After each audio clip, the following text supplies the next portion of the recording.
personally, hearing what Guy Verhofstadt was saying about some of them, I thought some of them were rather hopeful for the whole process, not just for EU citizens. He talked about citizens first, all citizens first, echoing what Theresa May said as well in the Article 50 letter. He talked about the Good Friday Agreement, just don't touch it, make sure it's protected. That's quite positive, isn't it? But that had nothing to do with the European Union whatsoever. The EU is trying... But it has a lot to do with our departure. No, but it has a lot to do with our departure from the European Union. And you know that it's critical to Northern Ireland. Of course it is. Nothing at all. Of course it is. If any country was involved in the Good Friday Agreement, it was Senator Mitchell and the Americans who played a huge role. But you're being disingenuous. That's not the point I am making, and it's not the point that Guy Verhofstadt was making. He is saying that we will do nothing to undermine the Good Friday Agreement. Can't you applaud that, Nigel Farage? Can't you applaud that? Well, he may as well say the invention of penicillin was a good thing. It's nothing to do with him. It's nothing to do with the European Union. And the fact is that the British relationship with Ireland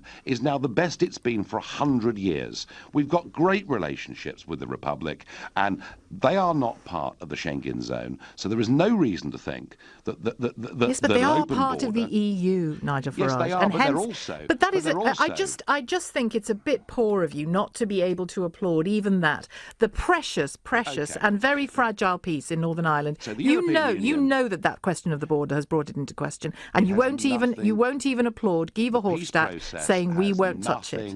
The peace process has nothing to do with Mr. Verhofstadt or the European Union whatsoever, and we have the best relations with Ireland for 100 years, and it's in their interests to have a proper trade deal with us, as it is ours with them. You talked about on LBC, in fact, on your programme, you talked about the Judeo-Christian traditions of this country and how they needed to be protected and sustained.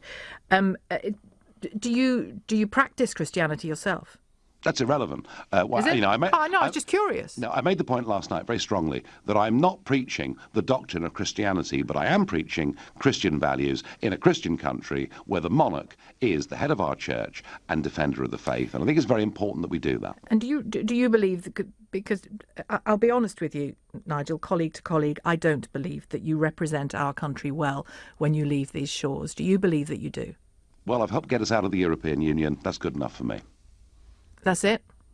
Oh, yeah. No. Do you know what? For a country that for 1,000 years was independent, that sold it out on a lie of joining a common market that became a political union, if I've played my role in getting back our independence and our democracy, if I upset Mr. Verhofstadt and a few people in Brussels, do you know what? I couldn't care less.